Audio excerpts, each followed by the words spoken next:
Welcome to Stuff Not Taught in School, a series of videos about stuff not taught in school.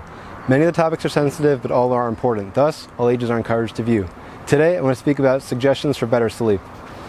Now, why suggestions for better sleep are not taught in school is an entirely topic issue, but let's just say that schools don't promote sleep due to the extreme workload.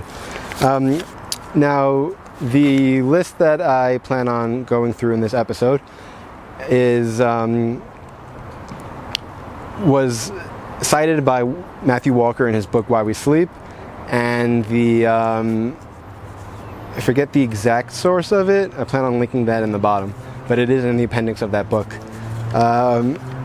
There's 12 suggestions. I plan on adding my own commentary to them as well, based upon my own experiences, and I might have a few other anecdotes as well. The reasons why sleep are important are also another issue, which deserve their own video, or more than one video. A video I made, I believe last week, spoke about how enough sleep can lead to not having uncontrollable sexual thoughts, which might lead to porn use or infidelity in marriages. So that's just one of the benefits of sleep. So starting now, before I delay any further, I'm going to start. It's 8 don'ts and 4 do's, and you can switch the terms and make them do's or don'ts, whatever it is. But for instance, like, don't exercise 3 hours before bed. It's like, do exercise more than 3 hours before bed. Yes, exercise is great, and that's number 1 on the list. It's that if you want to fall asleep at night, don't exercise within 3 hours of bedtime.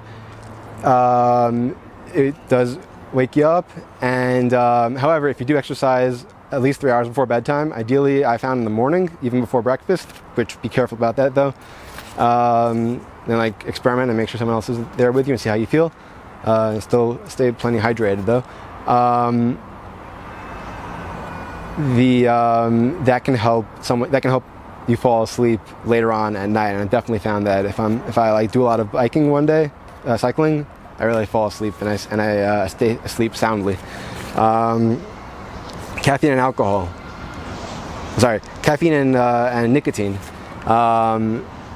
both mess up the sleep cycle. Caffeine because of adenosine, and nicotine because basically while you're sleeping you start having nicotine withdrawal and you wake up earlier. So avoid those at all costs. Alcohol, also I've been making a video at some point about why they should be avoided at all costs as well. It doesn't make you cool. Walker talks about, and the article cited talks about how drinking alcohol before bed keeps you up. Rather, it prevents you from sleeping. Walker speaks specifically about how drinking alcohol before bed causes someone to wake up every hour or so and doesn't allow that person to get into deep sleep. Now, perhaps the viewer has had alcohol before bed and said, "But I slept fine." Actually, people do wake up every hour, and the reason that the person doesn't remember that is because the person was drinking and memory gets impaired. Large meals and beverages at night, avoid those. I have found, I've made a rule with myself to try to stop eating 3 hours before bedtime, and that's really great. It really helps me fall asleep better. Like, eat a large amount 3 hours before bed, absolutely. Though I have also found my biggest meal of the day should be breakfast, and I think that's true of everybody. So basically it's like, what works for me, workout, then breakfast. And then, a smaller lunch and even smaller dinner. And that dinner should end 3 hours before bedtime. Medicines that disrupt sleep. Yeah. I probably need a disclaimer here, and I'm saying don't stop taking your medicine without speaking to a professional. But there is always an alternative to medicine. The first alternative being taking care of yourself, which is a lot cheaper than medication later on in life. And yes, I plan on making a video about that as well. But like, if you got to the point where you do need medicine, try to figure out how to get off of it.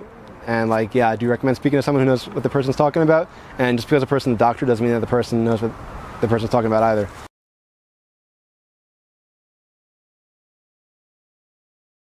So I recommend doing some research, and trying to get off medication, and especially if it's disrupting your sleep. Napping after 3 p.m. So I'm not sure how much in advance of bedtime that is. If it's assuming that the person's going to bed at 10, then it's 7 hours in advance. I go to bed like 8:30 in the summer, so that's so for me that would probably be like no napping after 1:30, whatever it is. But guess what? I don't nap because I go to bed at sunset. I wake up with sunrise and I feel refreshed. I get very deep sleep. Sometimes in the middle of the night I wake up and I'm cold and like I want to get my shirt to put on. I don't remember where I put it. I'm like I know it's next to me and I'm like can't remember where I am. It's just wow, that is solid sleep. But I usually don't wake up like that, so I really recommend the advice I'm giving you here, and that I'm the advice that I'm supplementing in addition to the advice given here. Bedroom should not have electronics or lights, or be hot. Basically, two things happen to help us fall asleep. It's the circadian rhythm tells you it's bedtime, and then also melatonin tells you like it's time to go to bed. So basically melatonin production kicks in when your body temperature drops and when it starts getting dark, which means if you're on your phone or you're on your laptop where you're like even got street lights or like you got a light on in the room, that's keeping you awake. Getting artificial lights out of your like life are amazing. I've noticed that I try to like not use a laptop like an hour or so before bedtime. It doesn't always work. Especially I'm talking with Lily and we're in different time zones now. But as much as possible, try to not use the laptop so close to bed. And if you have to, there is night mode, which means it's red light instead of blue light, and smartphones have that as well. So that is important. And electronics keep people awake, and and I mentioned before the hot rooms keep people awake. If you can sleep on the floor, that's even better. Floors tend to take your, you can put like a little like rug down if you need to, but it helps pull heat out of your body. Also light coming in from windows, like if you can pull shades down, that's great as well. Or put like an eye mask on. Lying in bed awake. If you can't fall asleep right away, and like if you follow all of these 11 other suggestions, you probably would be able to, but if you can't, what I recommend is putting on as dim as you can handle, and red light as you can handle, and like read by that light, and try to like take your mind off things. Read Matthew Walker's book. I can recommend that to everybody. And read something like that, non-stimulating. Don't read about like insomnia and like war and stuff and things that would like agitate you. Read about stuff that would help calm you down, take your mind off things. One thing I do is if I'm laying in bed and I can't fall asleep, I take two inanimate objects and I make them have conversations with each other. Like, a conversation between like an ice cube and a bench or whatever. And it's like, bench is like the ice cube, like, hey, what are you doing? It's like, I'm just chilling. So things like that. And it's like, when you're falling asleep, those can be really funny. And no, you don't need drugs for that. Drugs are stupid. They don't make you cool either. Okay, the 4 do's.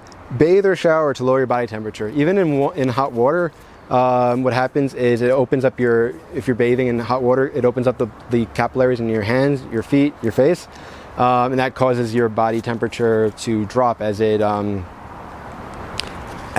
blood rushes there, and then the heat dissipates from the large surface area of your toes, fingers, and face. I suppose a cold shower also works. I prefer cold showers. Decompress before bed. This is like super important, and I definitely do this because I go to synagogue for 3 times a day. But evening service, basically, it's like, and I'm actually able to decompress at every service. Basically, I'm there in prayer, and it's the same thing as meditation, basically. So like, yeah, you can meditate also if you're not going to, if you're not praying. It's similar thing. It's basically you're just like thinking about something aside from like stressful things.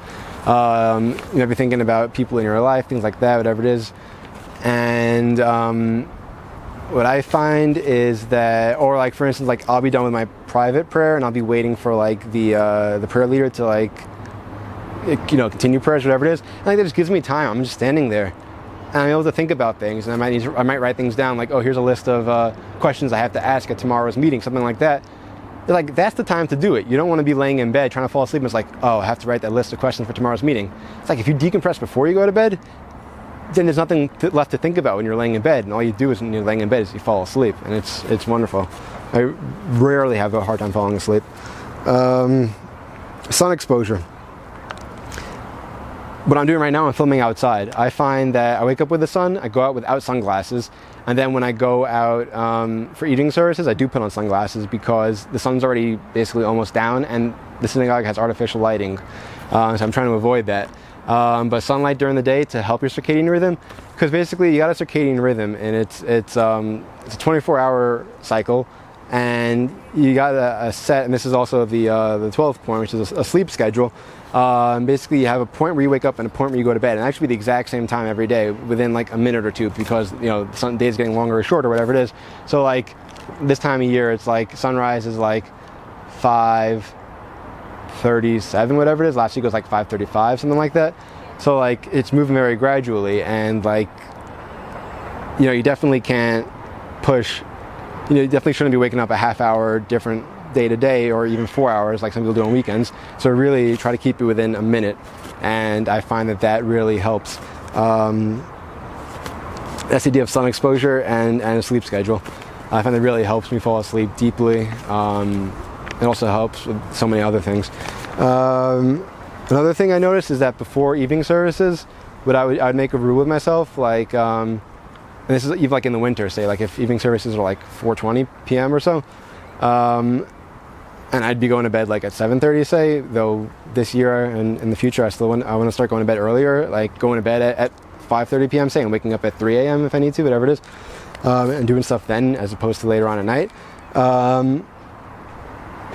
Because that way I'm able to wake up when I'm fully rested, as opposed to with an alarm clock, because A, alarm clocks give you stress, and B, if you're waking up with an alarm clock, it means you're not well rested. So basically I'd find that before synagogue, I'd finish up all my stuff that I might be tempted to do after synagogue. So that meant that after synagogue I'd come back. I would not play any music because I could get caught up for hours, like on guitar or piano, say. So I wouldn't do any music. Would not eat, and I would not use my computer. Since then, I try to like not use any lights. In fact, I don't use any lights during the day because I'm outside or I have windows open, so I use the sunlight. And as well as eating, I try to push off 3 hours before bed as well. Anyway, so that's not my list of 12 things. That's the list of 12 things with my commentary. Hope that helps, and hope to make a video in the future about why sleep is so important.